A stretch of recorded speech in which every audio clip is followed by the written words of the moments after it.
En los vastos llanos de Canaán, donde las estrellas parecían hablar en susurros antiguos y los vientos cargaban secretos olvidados, nacieron dos hijos de un mismo padre, pero marcados por destinos opuestos. Rubén, el primogénito de Jacob, llevaba en sus hombros el peso de una herencia que no comprendía del todo, mientras que Neftalí, nacido del dolor y la lucha de una mujer olvidada, caminaba con la agilidad de un ciervo y la intuición de los que han nacido entre sombras. Rubén fue bendecido con la fuerza del primero, pero también con la maldición de las decisiones apresuradas. Su alma, noble pero inestable, fue puesta a prueba una y otra vez hasta que un solo acto lo hizo tambalear ante los ojos de su padre y de Dios.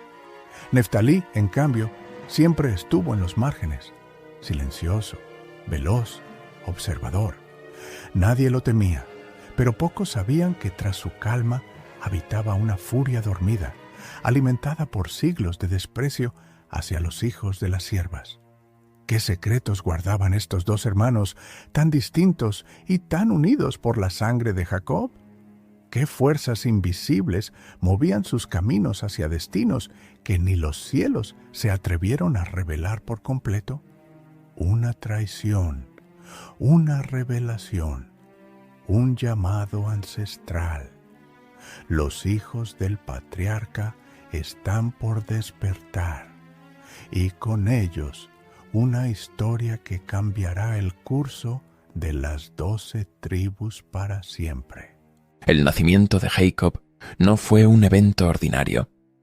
Desde el principio, su historia estuvo cargada de un aura de misterio y presagio. Rebeca, esposa de Isaac, llevaba mucho tiempo deseando tener hijos.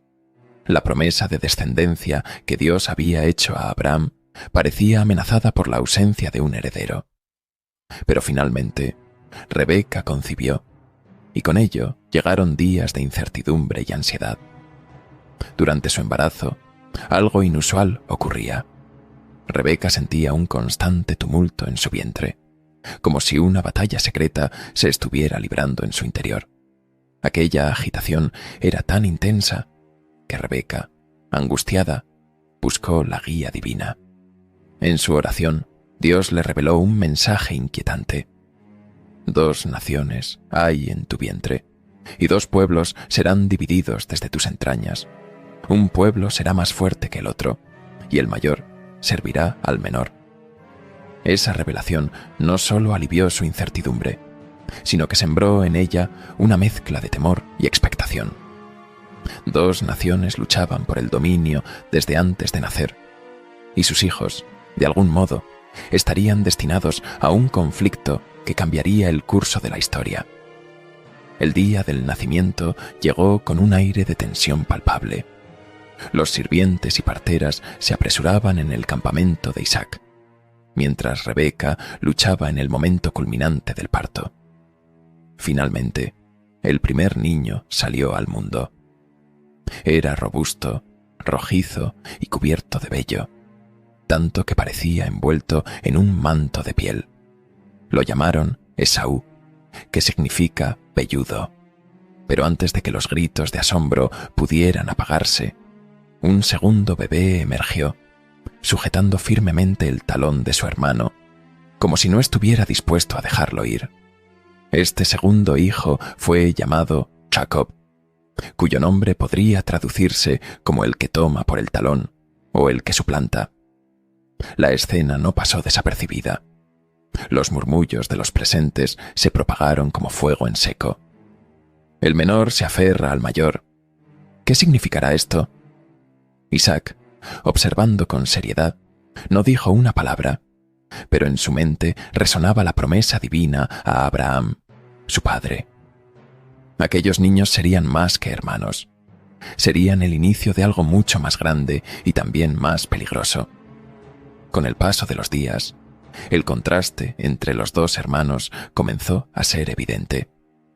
Esaú, de carácter salvaje y enérgico, parecía destinado a dominar los campos y los montes, mientras que Jacob, tranquilo y astuto, observaba el mundo con una mirada calculadora. La rivalidad que había comenzado en el vientre de su madre no tardaría en manifestarse en formas más profundas y complejas, marcando sus vidas para siempre. Desde aquel día, las palabras de Dios resonaban como un eco constante en la mente de Rebeca. Sabía que la relación entre sus hijos no sería sencilla. Dos destinos irreconciliables se habían entrelazado en su hogar, y el desenlace de esa lucha apenas comenzaba. El robo de la primogenitura. En su juventud, Jacob demostró ser astuto, pero su astucia no era común, sino la de alguien que entendía la importancia de cada oportunidad, incluso las más insignificantes.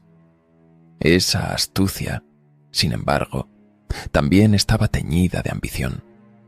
Por su parte, Esaú era un hombre impulsivo, más interesado en satisfacer sus deseos inmediatos que en reflexionar sobre las consecuencias de sus acciones. Un día, Esaú regresó del campo, exhausto y hambriento. El aroma de un guiso de lentejas cocinado por Jacob llenaba el aire, y el mayor de los hermanos, sin pensarlo 2 veces, pidió un plato. Jacob, viendo la oportunidad, no perdió el tiempo. «Te daré de comer, pero a cambio, dame tu derecho de primogenitura». Esaú, en su agotamiento, despreció el valor de su herencia. «Estoy al borde de la muerte. ¿De qué me sirve la primogenitura?», exclamó mientras aceptaba el trato. Aquella decisión, aparentemente trivial, selló un destino que ni siquiera Esaú alcanzó a comprender.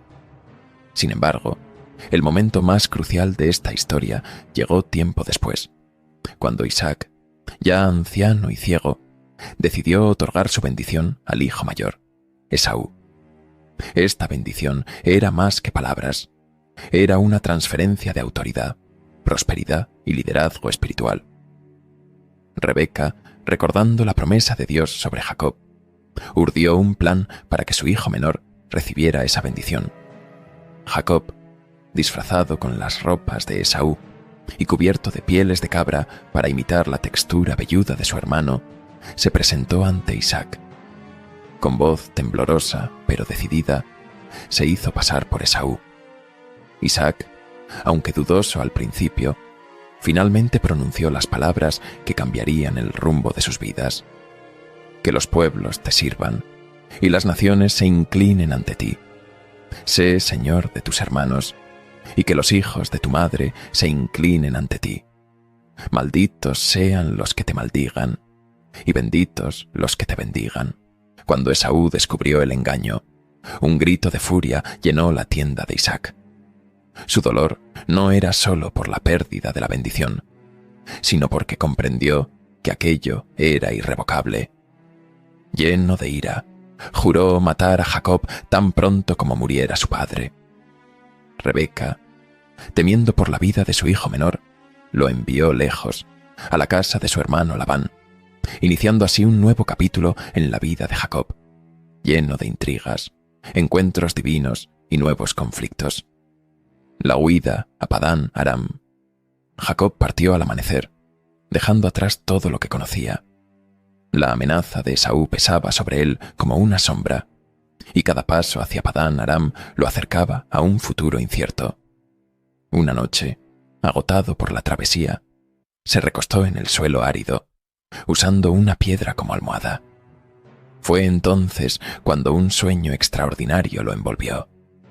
En su visión, Jacob vio una escalera que se alzaba desde la tierra hasta el cielo, con ángeles subiendo y bajando por ella. En la cima, el Señor se manifestó, diciendo: «Yo soy el Señor, el Dios de tu padre Abraham y el Dios de Isaac. La tierra en la que estás acostado te la daré a ti y a tu descendencia. Tu descendencia será como el polvo de la tierra, y te extenderás al occidente, al oriente, al norte y al sur. En ti y en tu descendencia serán benditas todas las familias de la tierra. Estoy contigo y te protegeré donde quiera que vayas». Jacob despertó con el corazón acelerado. consciente de que aquel lugar no era ordinario. Marcó la piedra como señal y llamó al sitio Betel, que significa casa de Dios. Allí hizo un voto, comprometiéndose a servir al Señor si éste cumplía su promesa. Al llegar a Padán Aram, Jacob encontró refugio en la casa de su tío Labán. Pero lo que parecía un nuevo comienzo pronto se tornó en una red de engaños y dificultades. Enamorado de Raquel, la hija menor de Labán, Jacob accedió a trabajar 7 años para poder casarse con ella. Sin embargo, en la noche de bodas, Labán lo engañó, entregándole a Lea, la hermana mayor. Indignado, Jacob confrontó a su tío, quien justificó su acción alegando las costumbres locales. Finalmente, Jacob acordó trabajar otros 7 años para poder casarse también con Raquel. La vida en Padán Aram no fue fácil. Jacob trabajó durante 20 años bajo las condiciones opresivas de Labán, enfrentando constantes manipulaciones. A pesar de ello, su astucia y el favor de Dios le permitieron prosperar, acumulando un gran número de animales y sirvientes. Durante este tiempo, Jacob tuvo hijos con Lea, Raquel y sus siervas, Bilha y Zilpa, formando así las bases de las 12 tribus de Israel. Cada día en Padán Aram fue una prueba de paciencia y resistencia para Jacob. Su amor por Raquel y su determinación de cumplir con el propósito divino lo mantuvieron firme, incluso cuando todo parecía en su contra. Pero en lo profundo de su corazón, sabía que el destino lo llamaba de vuelta a Canaán, al lugar donde su historia había comenzado. El regreso a Canaán. Después de años de tensiones y manipulaciones bajo la tutela de Labán, Jacob decidió regresar a su tierra natal. La incertidumbre lo rodeaba, pues el recuerdo de la ira de Esaú seguía fresco en su mente. Con su familia y bienes acumulados, Jacob emprendió el largo y peligroso viaje de regreso a Canaán, guiado por la promesa de Dios y con un corazón lleno de dudas. Durante el trayecto, Jacob no podía ignorar el temor que le provocaba el inminente encuentro con su hermano. Esaú, el hombre al que había suplantado, podría todavía albergar rencor e incluso buscar venganza. Consciente del peligro, Jacob envió mensajeros por adelantado con regalos, ovejas, cabras, camellos y bueyes. Era un gesto de reconciliación, un intento desesperado de calmar cualquier furia persistente. La noche previa al encuentro, Jacob se encontró solo, en una inquietante soledad que solo aumentaba su ansiedad. Fue entonces cuando ocurrió algo extraordinario. Un hombre misterioso apareció y comenzó a luchar con él. La contienda duró toda la noche, un combate físico y espiritual que parecía trascender lo terrenal. Jacob, herido en la cadera durante la pelea, se negó a soltar a aquel hombre hasta recibir una bendición. Finalmente, el hombre le dijo: «Tu nombre ya no será Jacob, sino Israel, porque has luchado con Dios y con los hombres, y has prevalecido». Al amanecer, Jacob quedó cojeando, marcado físicamente por aquella experiencia, pero transformado espiritualmente. Su nuevo nombre, Israel, simbolizaba su lucha y su perseverancia, un presagio del destino de la nación que surgiría de él. Here's to quitting. Quitting the couch for a quick run. Quitting the snooze button for a morning workout. Quitting giving up after 2 weeks. You see, staying committed to your fitness goals isn't easy. But with Apple Watch, you don't have to do it alone. Because Apple Watch gives you real-time motivation, plus advanced metrics that track all your workouts, so you can stick to your New Year's fitness resolutions. And once and for all, quit quitting with Apple Watch. iPhone 11 or later required.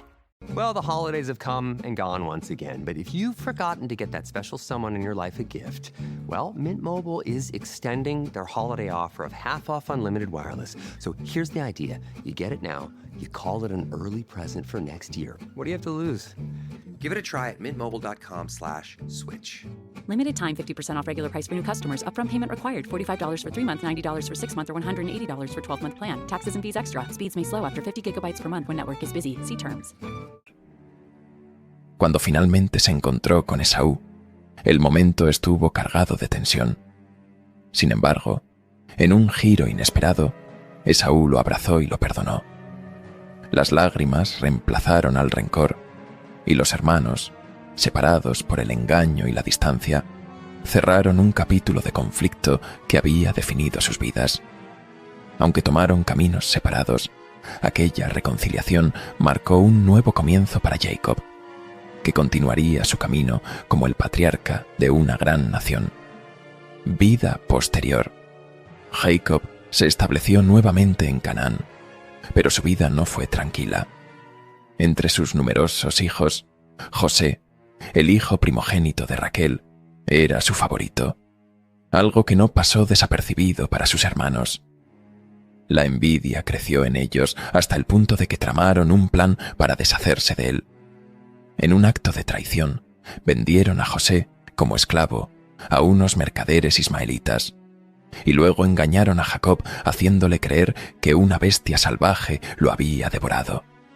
La pérdida de José sumió a Jacob en un profundo dolor que nunca lo abandonó por completo. Durante años, vivió con la amarga creencia de que su hijo más amado estaba muerto. Mientras tanto, José ascendió en Egipto, desde la esclavitud hasta convertirse en un hombre de gran poder, la mano derecha del faraón. Cuando la hambruna azotó la región, Jacob y su familia se vieron obligados a buscar alimento en Egipto. Fue allí donde ocurrió el reencuentro más inesperado y emotivo. Jacob descubrió que José no solo estaba vivo, sino que era quien ahora sostenía el poder para salvar a su familia de la hambruna. Las lágrimas de alegría y reconciliación inundaron los corazones de padre e hijo. Jacob pasó sus últimos años en Egipto, rodeado de su familia. Antes de morir, bendijo a cada uno de sus hijos y otorgó una bendición especial a los hijos de José, Efraín y Manasés, asegurando que su linaje continuara con la promesa de Dios. Fue enterrado en la cueva de Macpela, junto a Abraham, Sara, Isaac y Rebeca, dejando un legado que perduraría como el padre de las 12 tribus de Israel. Muerte y legado. Jacob se estableció nuevamente en Canaán, pero su vida no fue tranquila. Entre sus numerosos hijos, José, el hijo primogénito de Raquel, era su favorito, algo que no pasó desapercibido para sus hermanos.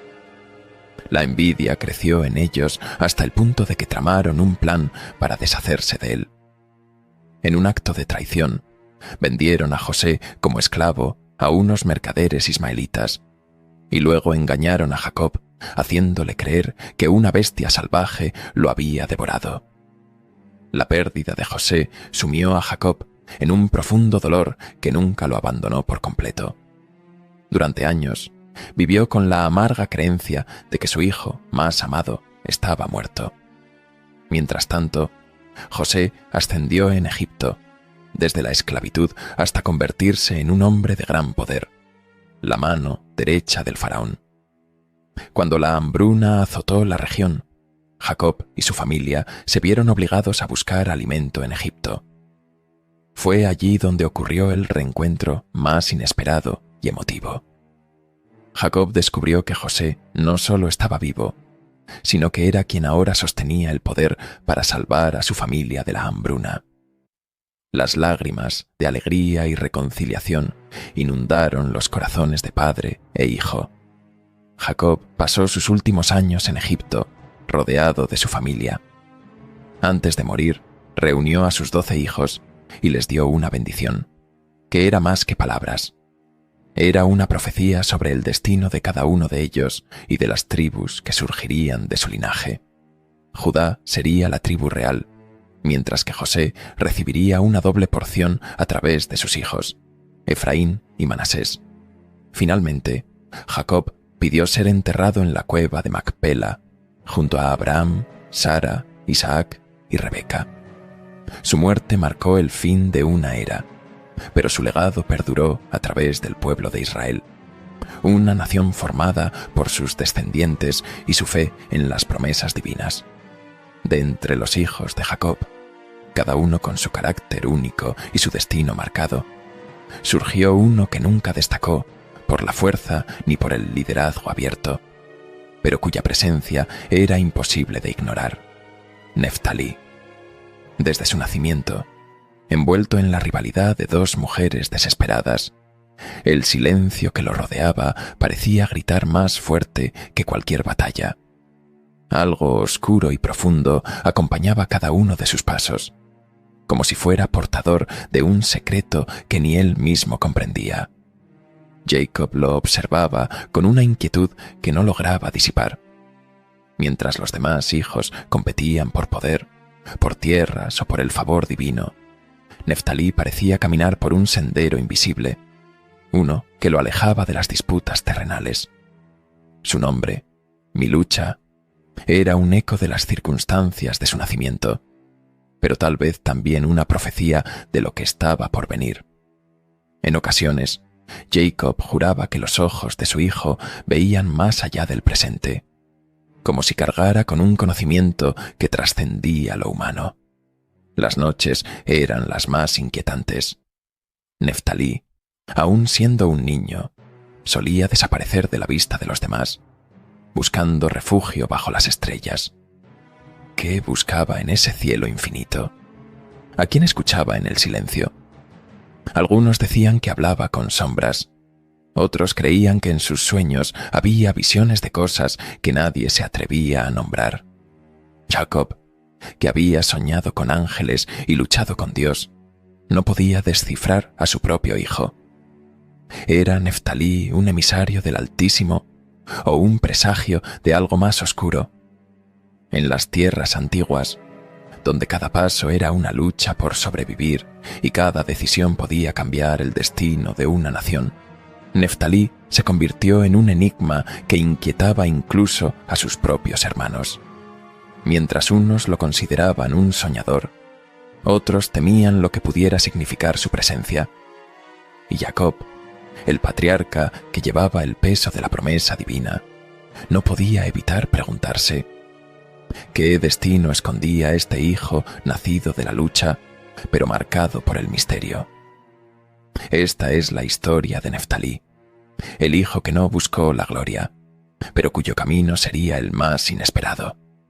Un camino lleno de intrigas, secretos y revelaciones que podrían cambiar el curso de las 12 tribus de Israel. ¿Qué fuerza lo movía? ¿Qué verdad lo seguía? Adéntrate en esta historia, pero ten cuidado. Lo que descubras podría cambiar tu percepción de todo lo que creías saber. Nacimiento de Neftalí. La lucha en el corazón del campamento. En los días en que Jacob habitaba en Canaán, las tensiones en su familia se entretejían como los hilos de un tapiz complicado, donde cada miembro tenía su lugar, pero ninguno estaba libre de rivalidades. En este entorno nació Neftalí, sexto hijo de Jacob y el segundo de Bilha, la sierva de Raquel. Raquel, la mujer que Jacob amaba profundamente, vivía bajo la sombra de una amargura persistente. Su hermana Lea, con quien competía desde el momento en que ambas fueron dadas en matrimonio, había dado a luz a varios hijos, asegurando su posición en la familia. Raquel, en cambio, permanecía sin hijos, una condición que la sociedad de la época consideraba una deshonra. Una noche, en la soledad de su tienda, Raquel tomó una decisión que cambiaría el curso de la familia. Con lágrimas en los ojos, llamó a Bilha, su sierva, y le habló en voz baja, casi susurrando: «Bilha, tú eres mi esperanza. Yo no puedo darle hijos a Jacob, pero tú lo harás en mi lugar. Será como si nacieran de mí». Bilha, fiel a su señora, asintió. No había elección en su posición como sierva, pero había lealtad en su corazón. Esa misma noche, Jacob recibió la noticia. y aunque el peso de la decisión recaía principalmente en Raquel y Bilha, él accedió, sabiendo que su amor por Raquel le exigía aceptar cualquier solución que aliviara su sufrimiento. Meses después, cuando llegó el momento del parto, Raquel permaneció junto a Bilha, sosteniéndola mientras daba a luz. Cuando el llanto del recién nacido llenó la tienda, Raquel sintió un destello de esperanza en su corazón. Cuando Raquel tomó al recién nacido en sus brazos, una mezcla de emociones se agitó en su interior. Había esperado tanto tiempo para sentir este momento, pero no era exactamente como lo había imaginado. Este hijo no había salido de su propio vientre, sino del de su sierva Bilha. A pesar de eso, en el rostro del pequeño, Raquel vio una chispa de triunfo que mitigaba, al menos por un instante, la amargura que cargaba. Sosteniéndolo con manos temblorosas, miró a Bilha, que yacía exhausta pero serena, y luego fijó su mirada en el pequeño. Las lágrimas empezaron a caer mientras sus labios pronunciaban con firmeza: Neftalí. Su nombre será Neftalí, porque con grandes luchas he luchado contra mi hermana, y he prevalecido. El nombre resonó en el aire de la tienda como una declaración. Lucha, pensaron los presentes. Era un reflejo claro de la batalla silenciosa que había marcado los días de Raquel desde que Lea comenzó a dar hijos a Jacob. Este niño, aunque nacido de Bilha, era su respuesta a esa rivalidad. Con cada hijo que Lea había tenido, Raquel había sentido la brecha entre ella y Jacob ensancharse, y cada noche había llorado en silencio, preguntándose por qué Dios la había cerrado. Pero ahora, Neftalí era su esperanza, su arma en esta interminable contienda emocional. Raquel no veía en el niño solo un hijo, lo veía como un símbolo, una victoria sobre las sombras que la habían perseguido desde el día en que vio a su hermana convertirse en la madre de los primeros hijos de Jacob. Lea, al escuchar el nombre desde la distancia, sintió el filo de las palabras. Era imposible ignorar el mensaje que Raquel enviaba con cada sílaba. Neftalí no era solo un niño. Era un recordatorio constante de la lucha que se libraba en silencio entre las dos hermanas. Esa lucha no era solo por el amor de Jacob, sino por la validación, el lugar en la historia y quizás por el favor divino. En los días que siguieron, el nombre de Neftalí comenzó a resonar en el campamento. Para algunos, como Bilha, era un nombre lleno de significado y propósito. Para otros, como Lea y sus hijos, era una provocación, una bandera levantada en medio de una tregua frágil. Jacob, al oír a Raquel pronunciar ese nombre por primera vez, permaneció en silencio. Comprendía lo que significaba para su amada esposa, pero también sabía que el nombre era un eco de la constante división que plagaba a su familia. Aún así, cuando levantó al niño en sus brazos, vio en él no solo lucha, sino potencial. Quizás este hijo, nacido en el fuego de la discordia, podría traer un día la paz que tanto necesitaban. Sin embargo, no todo en este nacimiento fue motivo de alegría. A pesar del nombre, mi lucha, que reflejaba el alivio temporal de Raquel, la tensión en el campamento no disminuyó.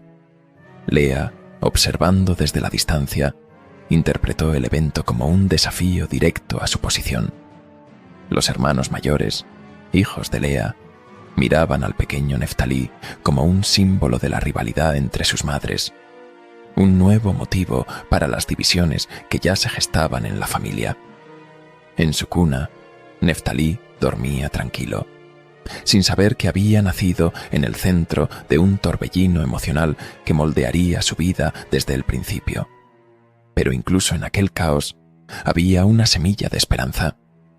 Jacob, al mirar a su nuevo hijo, vio algo especial, un destello en sus pequeños ojos que lo llevó a pensar: Este será un corredor entre las tensiones de su familia, un ciervo que salte entre las montañas de nuestras luchas.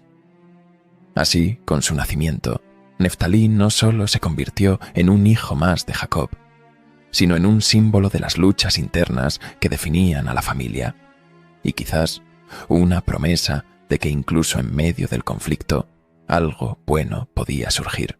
Desde sus primeros días, Neftalí vivió en un campamento donde la unidad de la familia era tan frágil como una vasija de barro en manos torpes.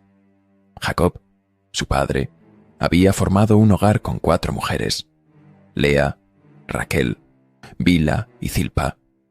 De estas uniones nacieron 12 hijos, cada uno marcado por su origen y las intrincadas dinámicas entre sus madres.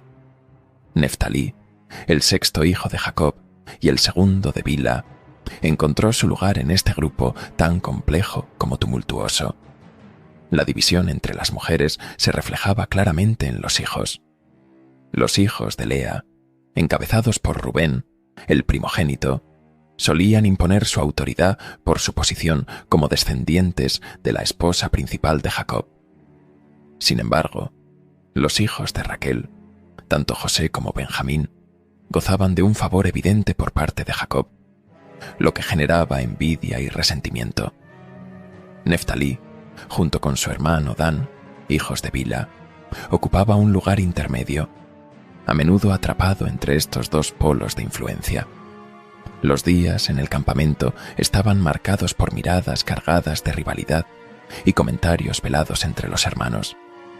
Aunque compartían un padre y un propósito común como familia nómada, las lealtades se dividían a menudo según la madre de cada hijo. Neftalí, aunque joven, comprendió desde muy temprano que debía caminar con cautela entre los distintos bandos.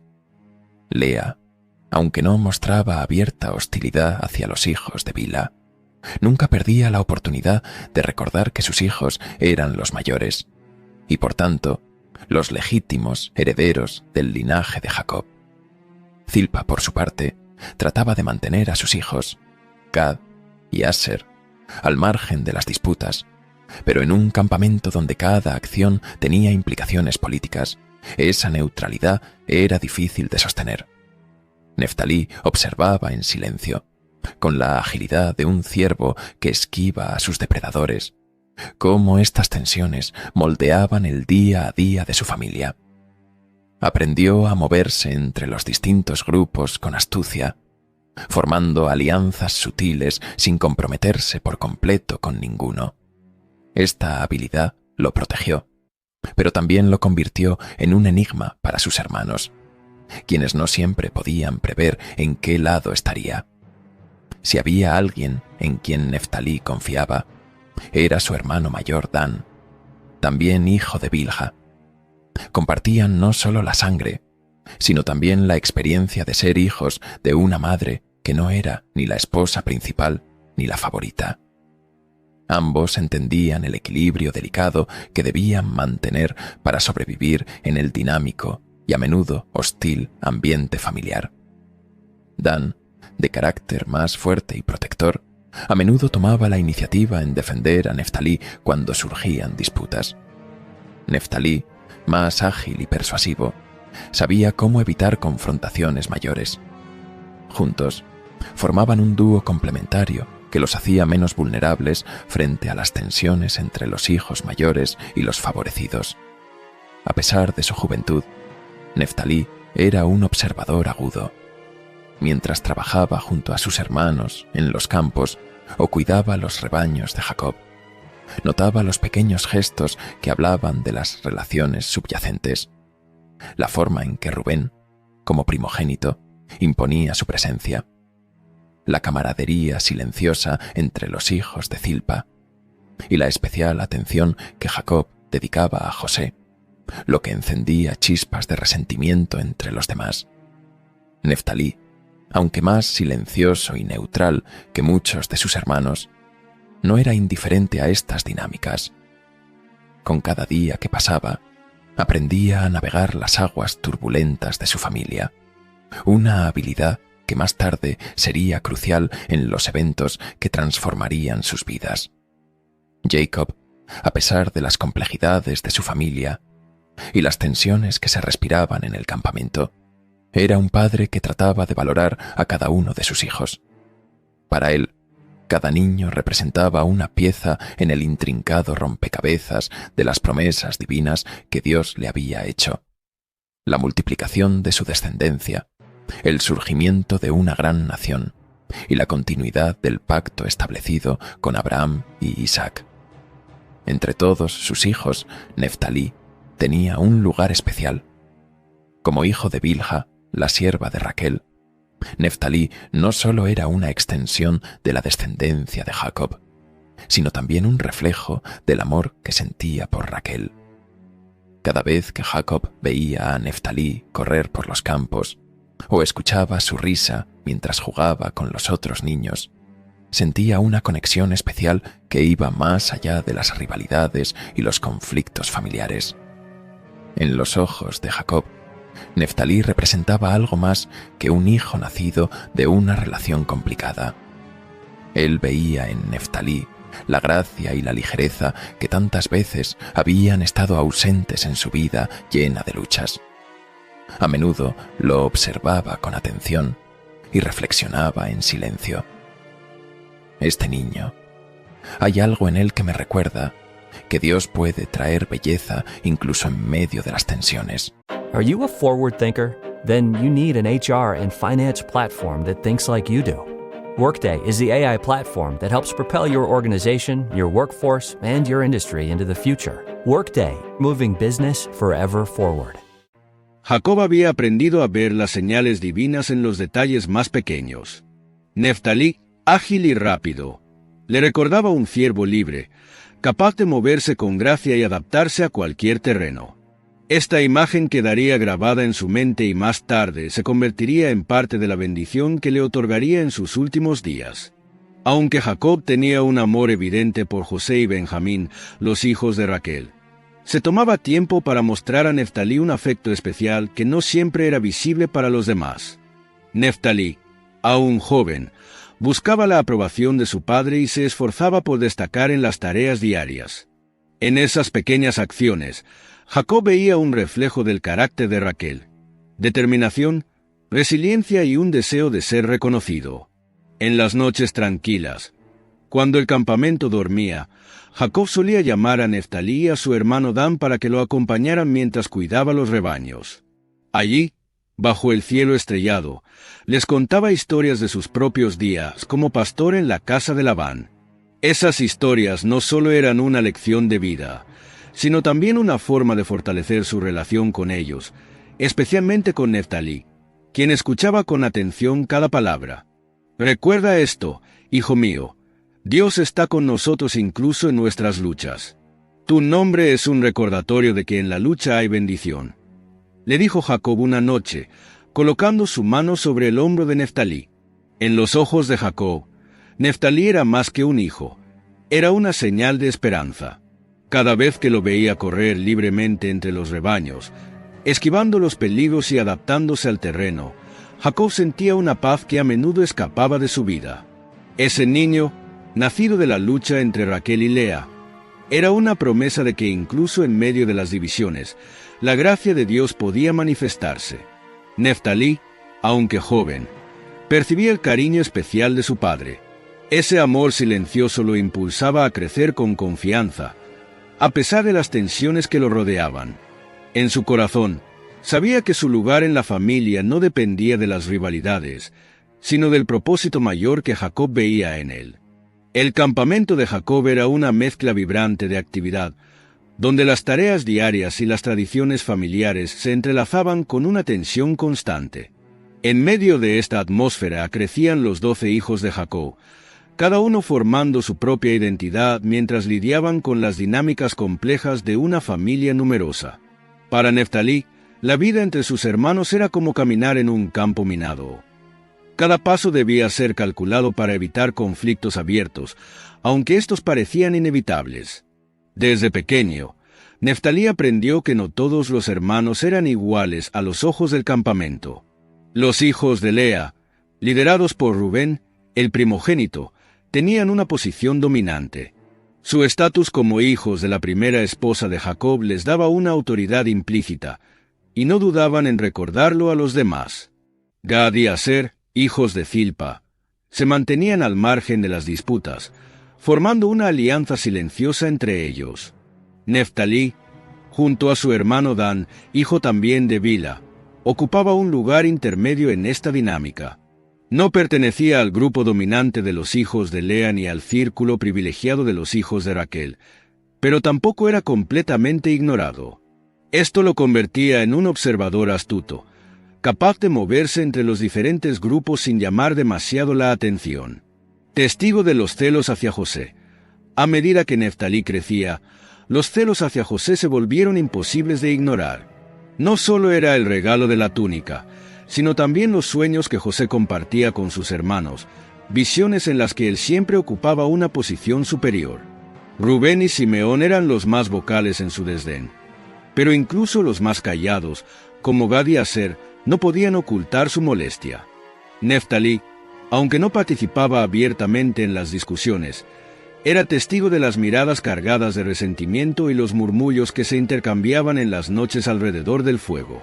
En más de una ocasión, escuchó a sus hermanos mayores planear formas de humillar a José, aunque nunca imaginó hasta dónde llegarían. Una tarde, mientras cuidaban los rebaños lejos del campamento, José llegó con noticias de su padre, luciendo su túnica como un estandarte. La tensión fue palpable. Rubén y Judá intercambiaron miradas, y Neftalí, aunque no entendía completamente lo que sucedía, sintió un nudo en el estómago. Algo estaba a punto de cambiar. Neftalí nunca mostró abiertamente hostilidad hacia José. Aunque entendía las frustraciones de sus hermanos mayores, también sentía una leve admiración por la confianza y la determinación de José. Sin embargo, sabía que su posición como hijo de Bila lo hacía vulnerable si tomaba partido en las disputas. Esto lo llevó a adoptar una postura de observador, manteniéndose en los márgenes de los conflictos sin intervenir directamente. Este papel de neutralidad no lo eximió del peso emocional de las rivalidades. En su corazón, Neftalí sentía la división de su familia como una carga constante, una lucha silenciosa que lo obligaba a cuestionar su lugar en el plan de Dios. Las tensiones que presenció entre sus hermanos no solo definieron su infancia, sino que también moldearon su carácter, enseñándole a moverse con astucia y a valorar la paz, aunque a menudo ésta parecía inalcanzable. Aunque los conflictos internos eran frecuentes, Neftalí también percibía un vínculo subyacente entre todos ellos, una conexión que provenía de su herencia común. En sus momentos más optimistas, soñaba con un día en el que sus hermanos pudieran superar sus diferencias y unirse como una familia verdaderamente bendecida. Sin embargo, mientras los celos hacia José crecían, Neftalí supo que ese sueño estaba más lejos que nunca. Neftalí, el ciervo libre. Neftalí corrió por las colinas que rodeaban el campamento de su padre Jacob, sus pies ágiles como los de un ciervo joven. Desde niño, había aprendido a moverse con rapidez, ya fuera para reunir el ganado o esquivar las disputas de sus hermanos mayores. La vida en el clan era complicada, llena de tensiones que surgían de ser uno de los 12 hijos de un padre con 4 mujeres. Un día, mientras ayudaba a Bila a cargar agua, su madre lo llamó aparte. «Hijo mío, nunca olvides que eres parte de algo más grande. Tu nombre significa lucha, y tu vida no será sencilla. Pero si aprendes a escuchar a Dios, tu lucha traerá frutos de bendición». Esas palabras lo acompañaron durante su juventud, especialmente cuando los conflictos en su familia alcanzaron un punto crítico con la preferencia de Jacob por José. Neftalí amaba a su hermano menor, pero no podía negar la incomodidad que la túnica multicolor provocaba en los demás. Cuando los hermanos conspiraron contra José, Neftalí se sintió atrapado. Aunque no lideró la acción, tampoco la detuvo. Durante años, el recuerdo de la venta de José lo atormentó, especialmente al ver la tristeza en los ojos de su padre. Cuando el hambre golpeó la tierra, Neftalí viajó con sus hermanos a Egipto para buscar comida. Allí, Se sorprendió al descubrir que el gobernador poderoso que tenían frente a ellos era su propio hermano José. Fue un momento de reconciliación y redención para todos, incluido Neftalí, quien juró nunca más ser espectador de la injusticia. La tribu en el desierto. Después de la muerte de Jacob, Neftalí se convirtió en el patriarca de su tribu.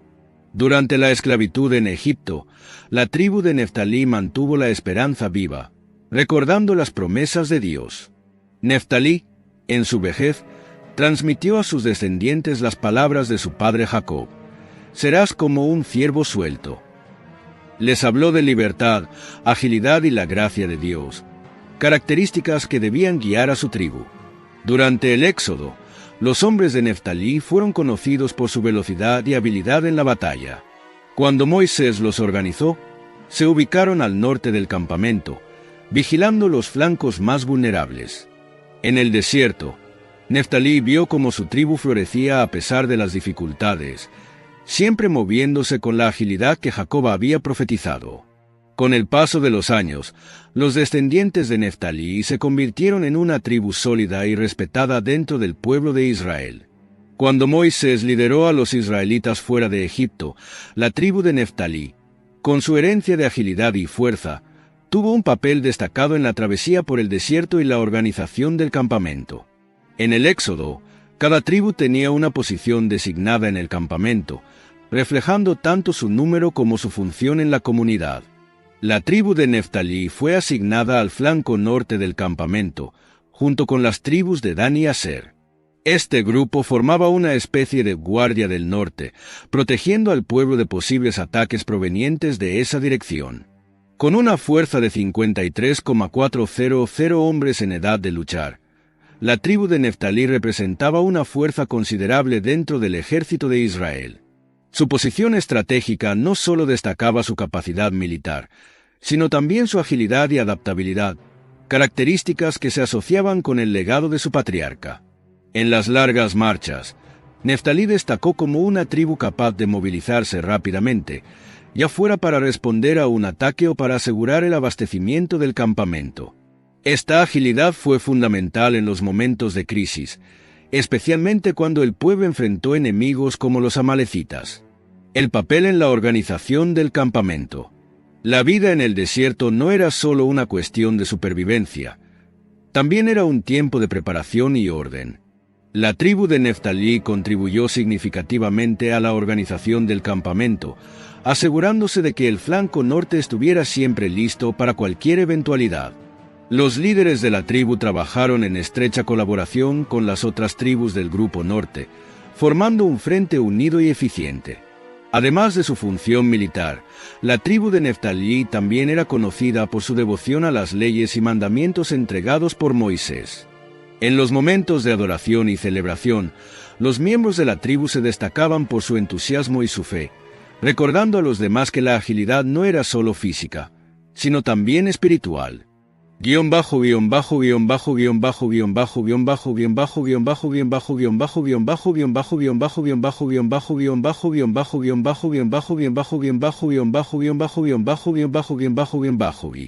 Un legado de gracia y fuerza. A lo largo del Éxodo, la tribu de Neftalí se consolidó como un grupo esencial dentro del pueblo de Israel. Su legado de gracia y fuerza, heredado de su patriarca, se manifestó en cada acción, desde la protección del campamento hasta su participación en las batallas y su devoción en los momentos de adoración. Para los descendientes de Neftalí, la travesía por el desierto no era solo un tiempo de prueba, sino una oportunidad para honrar el nombre de su tribu y su lugar en la promesa divina.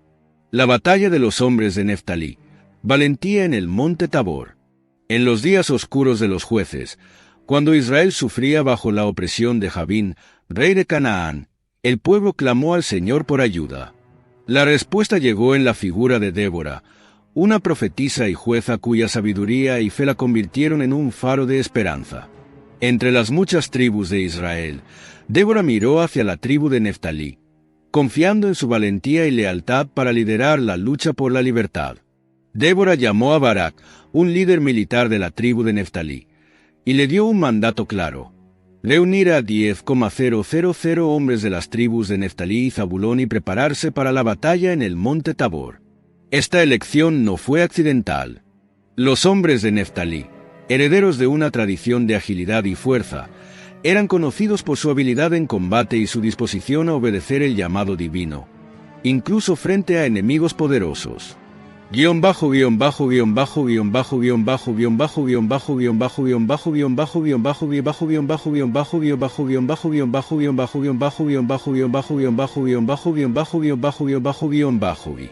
El monte Tabor. Preparativos para la batalla. El monte Tabor, una elevación imponente en el valle de Jezreel, se convirtió en el escenario de los preparativos. Desde allí, los hombres de Neftalí y Zabulón podían observar el vasto ejército de Sísara, comandante de Jabín, que descendía sobre ellos con 900 carros de hierro, una fuerza aterradora en aquella época. Barak, aunque valiente, dudaba de su capacidad para liderar una batalla contra un enemigo tan formidable. Pero Débora, con su fe inquebrantable, lo fortaleció con palabras que resonaron como un mandato divino. ¿No te ha dicho el Señor, el Dios de Israel, que Él entregará a Sísara en tus manos? Ve, porque este día el Señor luchará por ti. Fue esa confianza, combinada con la fe de Débora, lo que finalmente convenció a Barak de avanzar. Pero Débora, comprendiendo la fragilidad humana de su líder, le advirtió que, aunque la victoria sería suya, la gloria sería entregada a una mujer, prediciendo así la participación decisiva de Jael, quien más tarde acabaría con Sísara. Cuando llegó el momento, Barak lideró a los 10,000 hombres desde la cima del monte Tabor hacia el campo de batalla. Los hombres de Neftalí descendieron con determinación, armados no solo con armas, sino con una fe inquebrantable en la promesa de Dios. En ese preciso instante, una tormenta sobrenatural se desató. Los cielos se oscurecieron y la lluvia torrencial convirtió el campo de batalla en un lodazal. Los carros de hierro de Sísara, diseñados para dominar en terrenos firmes, quedaron atrapados en el barro, volviéndose inútiles. Los hombres de Sísara, desorientados y aterrorizados, fueron incapaces de mantener su formación. Aprovechando el caos, los hombres de Neftalí y Zabulón lucharon con una ferocidad que sorprendió incluso a sus enemigos. Sus espadas brillaban en la lluvia, y sus gritos de batalla resonaban como truenos en el valle. Cada golpe asestado era un recordatorio de la promesa divina que los había llevado hasta allí. Sísara, viendo su ejército desmoronarse, abandonó su carro y huyó a pie, buscando refugio en la tienda de Jael, la esposa de Heber el ceneo. Allí encontró su final. Jael, con astucia y valentía, lo mató mientras dormía, cumpliendo la profecía de Débora de que la gloria de la victoria recaería en manos de una mujer. La victoria en el monte Tabor no solo liberó a Israel de la opresión de Jabín, sino que también marcó un punto de inflexión en la historia de la nación. Fue un testimonio del poder de Dios y de la valentía de los hombres de Neftalí y Zabulón, quienes, bajo la guía de Débora y Barak, enfrentaron lo imposible y salieron victoriosos. Los descendientes de Neftalí, fortalecidos por esta victoria, continuaron honrando el legado de su patriarca. La agilidad y gracia de un ciervo suelto, como Jacob había profetizado, se manifestaron en su disposición para obedecer el llamado de Dios y luchar por la libertad de su pueblo. Bendición final de Moisés. Antes de su muerte, Moisés pronunció una bendición sobre cada una de las tribus de Israel. En Deuteronomio, al bendecir a la tribu de Neftalí, Moisés dijo: Neftalí se saciará de favor y estará lleno de la bendición del Señor. Tomará posesión del occidente y del sur. Esta bendición no solo reflejaba el favor divino sobre la tribu de Neftalí, sino también su destino de prosperidad.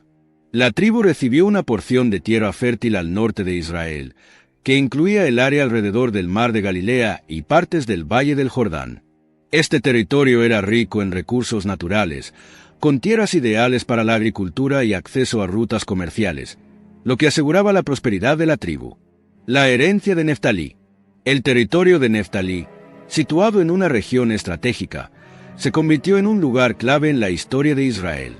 Desde allí, los descendientes de Neftalí continuaron desempeñando un papel crucial en la defensa y el desarrollo de la nación. Además, Su territorio se asoció con eventos importantes en la narrativa bíblica, como el ministerio de Jesús siglos después, ya que gran parte de su obra tuvo lugar en la región de Galilea, incluida la tierra que pertenecía a la tribu de Neftalí.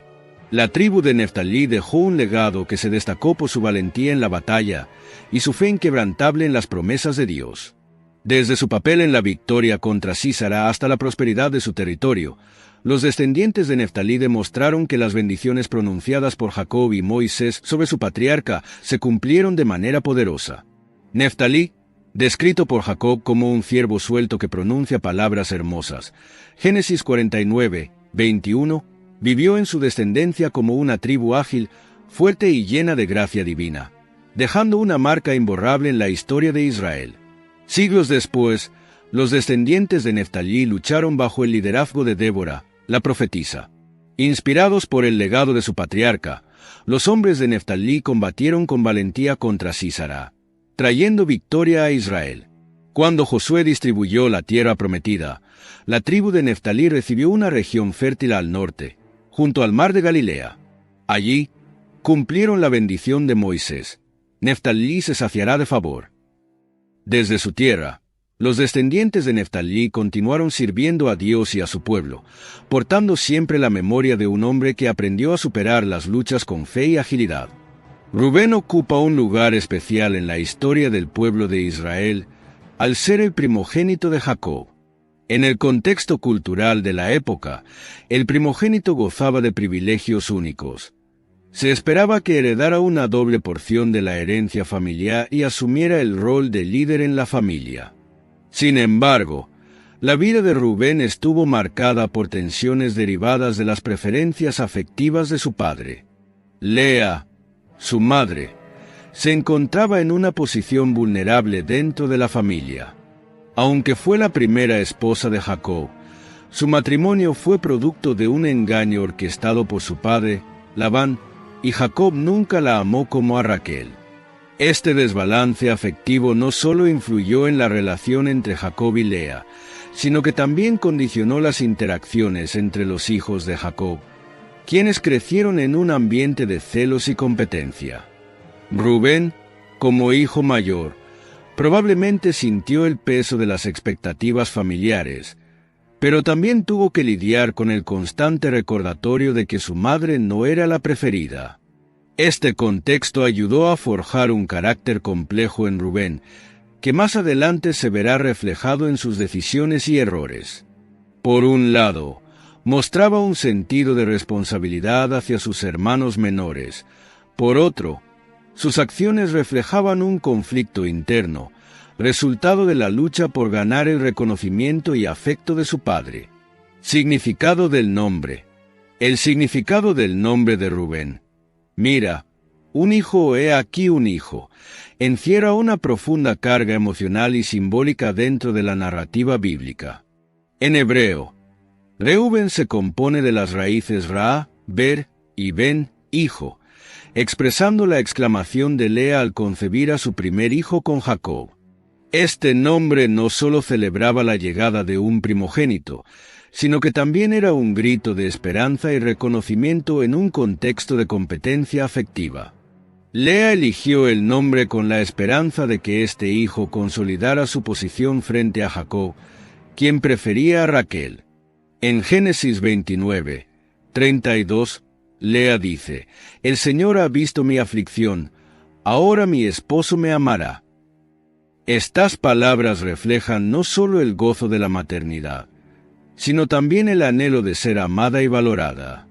Así, Rubén nació no solo como un símbolo de alegría, sino también como una respuesta al dolor y la búsqueda de validación de su madre.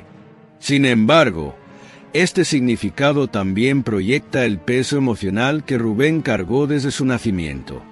Él fue percibido como una posible solución a las tensiones maritales, un intento de Lea por inclinar el afecto de Jacob hacia ella. Este trasfondo marcó el inicio de una vida en la que Rubén no solo sería el primogénito, sino también un símbolo de las dinámicas conflictivas de su familia. Primogénito con un papel limitado. Rubén, como primogénito de Jacob, estaba destinado a ocupar un lugar privilegiado en la familia. Según las costumbres de la época, el primogénito recibía una doble porción de la herencia y era visto como el líder natural de la casa, encargado de mantener la cohesión familiar y de continuar el legado del linaje. Sin embargo, la trayectoria de Rubén muestra cómo estas expectativas se vieron frustradas por sus propias decisiones y el contexto familiar. El liderazgo de Rubén se vio comprometido por su carácter impulsivo, lo que lo llevó a cometer errores graves. El episodio más significativo fue cuando se acostó con Bila, la concubina de su padre Jacob, Génesis 35, 22. This message is sponsored by Greenlight. With school out, summer is the perfect time to teach our kids real-world money skills they'll use forever. Greenlight is a debit card and the #1 family finance and safety app used by millions of families, helping kids learn how to save, invest, and spend wisely. Parents can send their kids money and track their spending and saving, while kids build money confidence and skills in fun ways. Start your risk-free Greenlight trial today at greenlight.com/Spotify. That's greenlight.com/Spotify. Este acto no solo fue una transgresión moral y una falta de respeto hacia su padre, sino que también significó una pérdida irremediable de confianza y honor. En consecuencia, Jacob lo descalificó como heredero principal, lo que quedó registrado en la bendición final de Jacob a sus hijos. Tú eres mi primogénito, mi fuerza y el principio de mi vigor, pero inestable como el agua, no tendrás preeminencia. Génesis 49, 3-4. Además, el liderazgo natural de Rubén fue opacado por otros hermanos que demostraron mayor determinación y carácter. Judá asumió un papel de líder entre los hermanos, intercediendo en momentos clave, como cuando abogó por la vida de Benjamín. José, por otro lado, destacó por su capacidad de liderazgo y su conexión directa con los planes divinos, lo que lo llevó a ser exaltado en Egipto. A pesar de sus limitaciones, Rubén mostró destellos de responsabilidad y empatía. Por ejemplo, cuando los hermanos conspiraron para matar a José, Rubén intentó salvarlo sugiriendo que lo arrojaran a una cisterna, con la intención de rescatarlo más tarde. Génesis 37, 21-22. Sin embargo, su falta de determinación y liderazgo efectivo hizo que sus planes fueran ignorados, y José terminó siendo vendido como esclavo.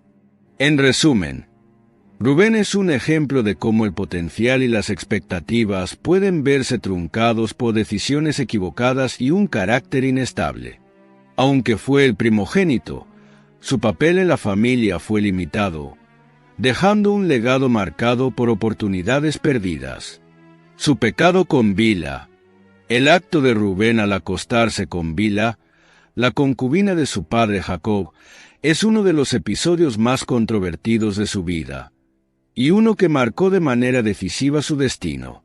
Este hecho, registrado brevemente en Génesis 35, 22, no solo fue una transgresión moral y cultural, sino también un acto simbólicamente cargado en el contexto patriarcal del antiguo Israel. El significado del acto. En las culturas de la época, mantener relaciones con una concubina de un padre o rey era visto como una declaración de desafío hacia la autoridad del patriarca.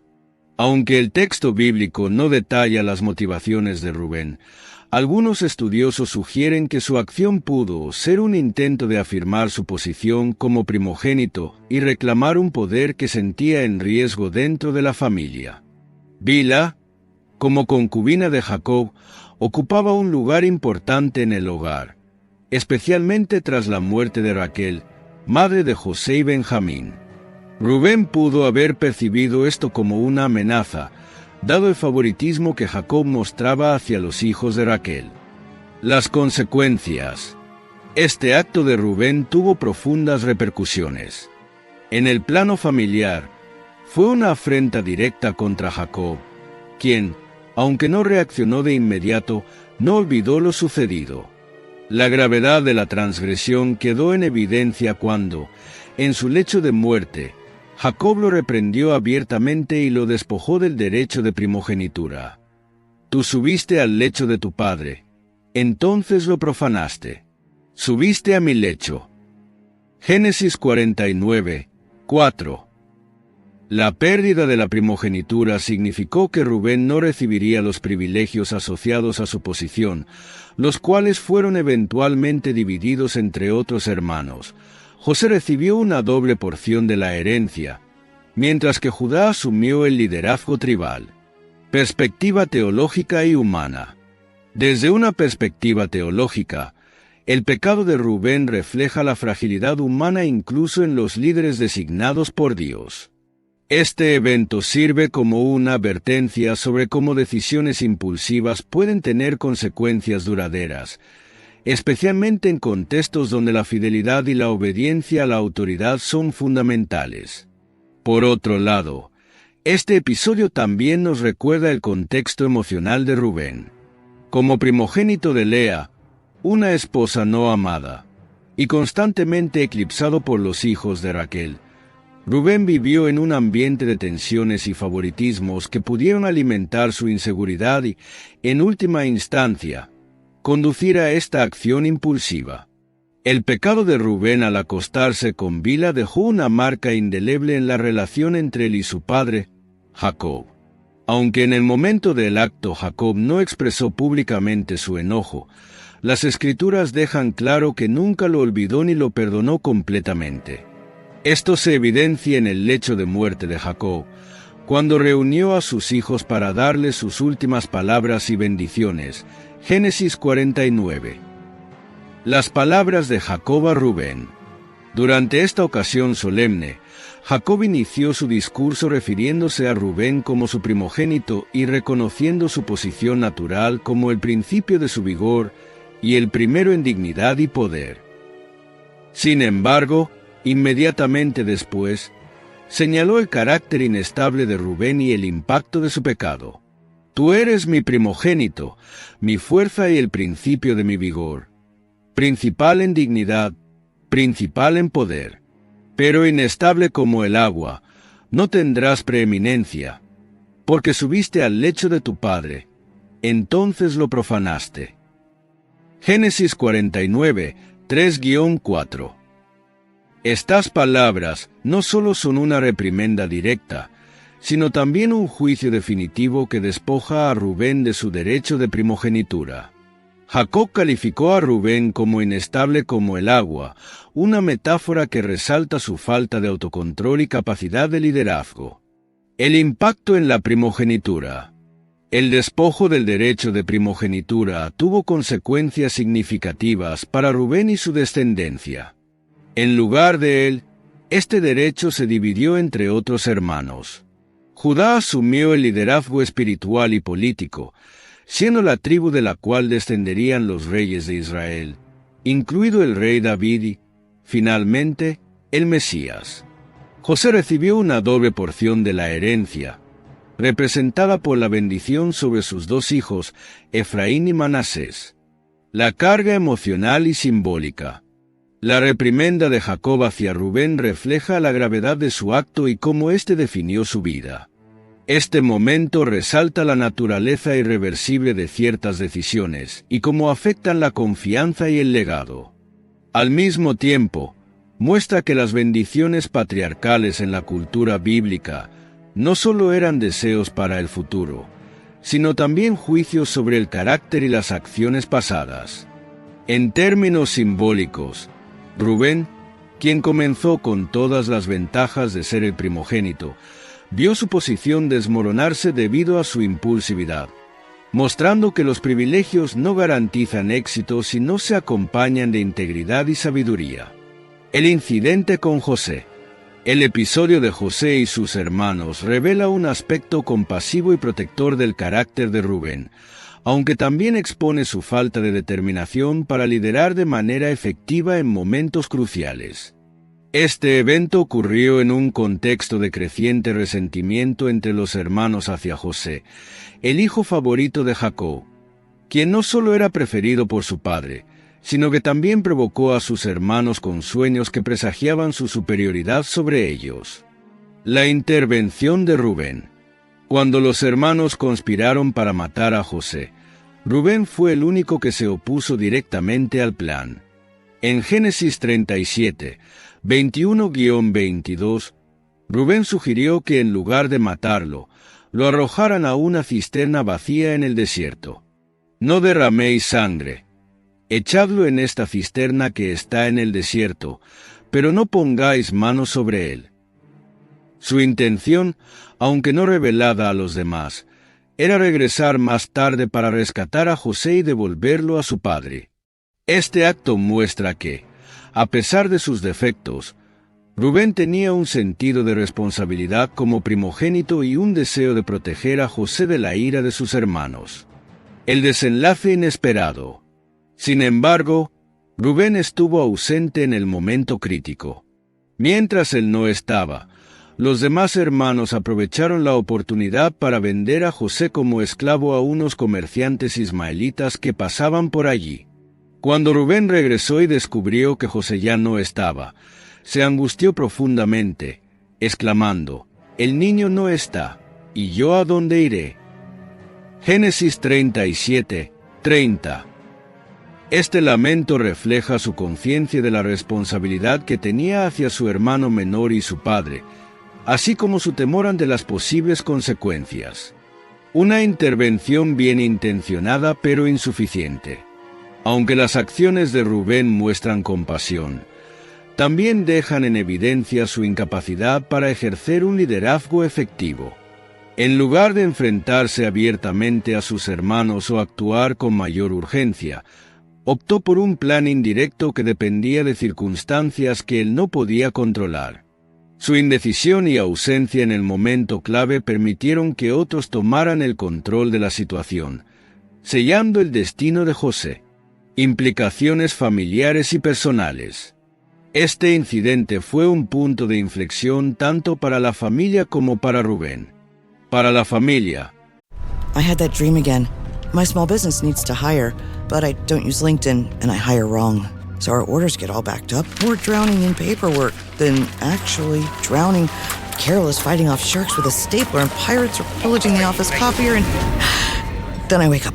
Don't let hiring nightmares ruin your dreams. LinkedIn Jobs' new AI assistant goes beyond the resume, using unique insights to deliver a smarter shortlist. Post your job for free at linkedin.com/quality. Start hiring today with LinkedIn. Marcó el inicio de una serie de eventos que llevarían a la separación de José, eventualmente, a la migración de Israel a Egipto. Para Rubén, fue otro momento en el que sus buenas intenciones no se tradujeron en acciones efectivas, reflejando el patrón de su vida como alguien con potencial, pero limitado por su falta de resolución. Perspectiva humana y teológica. Desde una perspectiva teológica, este episodio puede interpretarse como un recordatorio de que incluso las acciones bien intencionadas pueden fallar si no van acompañadas de valentía y firmeza. Humanamente, Rubén se muestra como una figura compleja, un hombre atrapado entre sus deberes como primogénito, su deseo de proteger a José y su incapacidad para actuar con la autoridad y el coraje que la situación requería. La tribu de Rubén. Rubén, a pesar de perder el derecho de primogenitura, fue reconocido como el patriarca de una de las 12 tribus de Israel. La tribu que lleva su nombre jugó un papel significativo en la historia del pueblo israelita, aunque su posición y ubicación geográfica presentaron tanto ventajas como desafíos únicos. Distribución territorial. Durante la conquista de la tierra prometida bajo la dirección de Josué, la tribu de Rubén recibió su herencia al este del río Jordán, en la región de Galaad. Esta zona era conocida por su fertilidad, pastizales extensos y abundancia de recursos naturales, lo que la hacía ideal para la cría de ganado. Este hecho concuerda con las necesidades de las tribus de Rubén, Gad y la mitad de la tribu de Manasés, que pidieron a Moisés esta región debido a sus grandes rebaños. Números 32, 1-5. La región de Galaad, además de fértil, era estratégica, ya que servía como una barrera natural frente a los territorios de los pueblos vecinos, como los amonitas y moabitas. Sin embargo, esta misma ubicación al otro lado del Jordán representaba un desafío.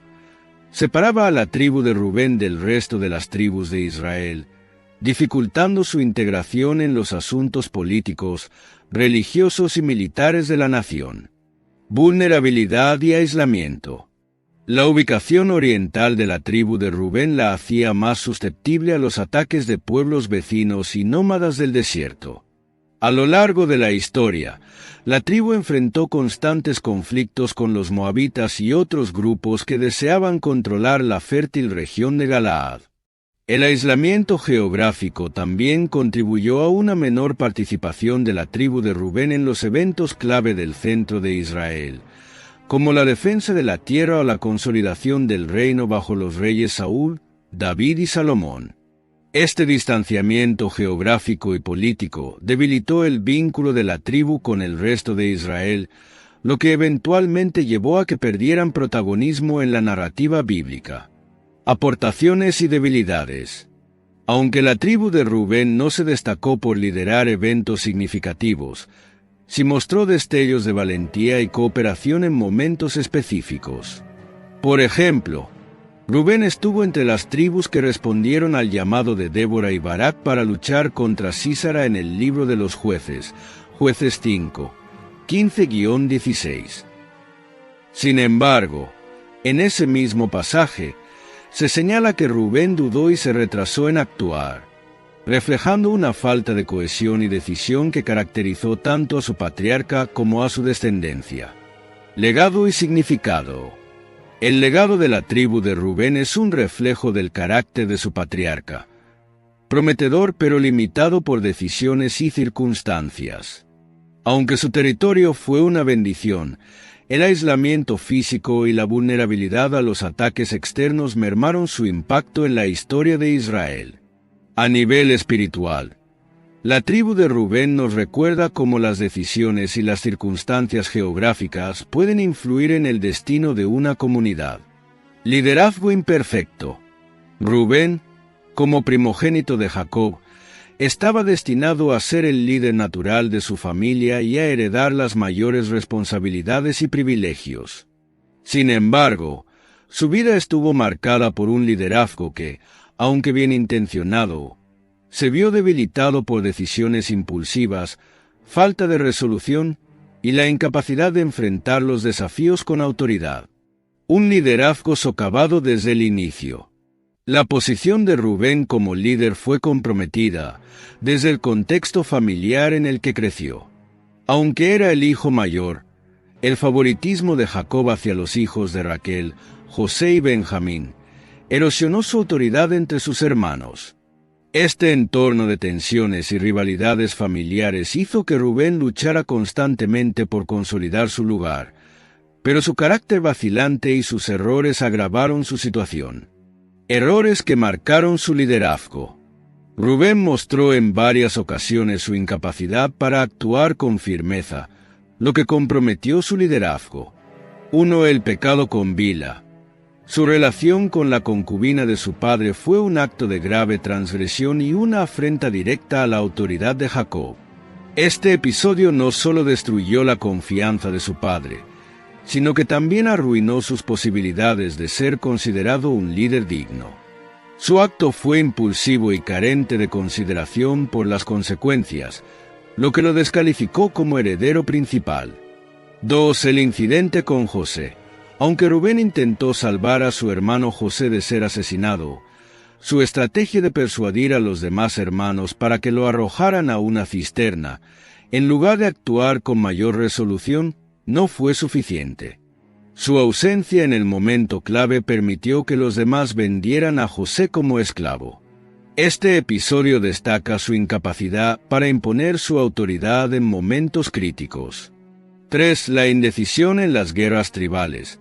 En Jueces 5, 15-16. Durante el llamado de Débora y Barak, la tribu de Rubén se muestra indecisa, reflexionando entre su deber y sus propios intereses, pero sin actuar con prontitud.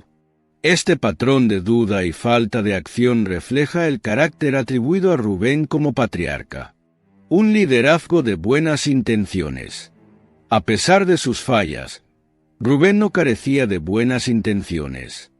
En el incidente con José, su intención de rescatarlo muestra un sentido de responsabilidad hacia su hermano menor. Sin embargo, estas intenciones no se tradujeron en acciones efectivas debido a su falta de determinación. Rubén también se ofreció como garantía ante Jacob cuando se trató de llevar a Benjamín a Egipto para asegurar la liberación de Simeón. Génesis 42, 37. Aunque su oferta fue rechazada, este gesto muestra su deseo de proteger a la familia y redimirse. Un recordatorio sobre el liderazgo.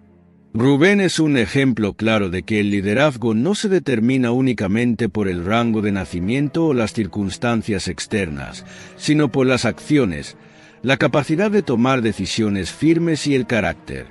Su vida subraya cómo las buenas intenciones, sin acción resuelta, no son suficientes para consolidar un liderazgo efectivo. Legado de un liderazgo imperfecto. Aunque Rubén no dejó un legado destacado como líder, su historia ofrece lecciones sobre la importancia de la integridad, el control emocional y la resolución para liderar con eficacia. Su vida nos recuerda que el liderazgo efectivo requiere más que privilegios, demanda fortaleza moral, valentía y un compromiso constante con la acción correcta. Participación en la conquista de la tierra prometida. La tribu de Rubén participó activamente en la conquista de la tierra prometida bajo el liderazgo de Josué. Aunque su territorio se estableció al este del río Jordán antes de cruzar al corazón de Canaán, la tribu cumplió con su compromiso de ayudar a las demás tribus en las batallas para conquistar la tierra occidental. Josué 1, 12-18. Este acto reflejó su sentido de deber y solidaridad con el resto de Israel, asegurando que el pacto entre las tribus no se rompiera. Sin embargo, una vez completada la conquista, regresaron a su territorio al este del Jordán, en la región de Galaad.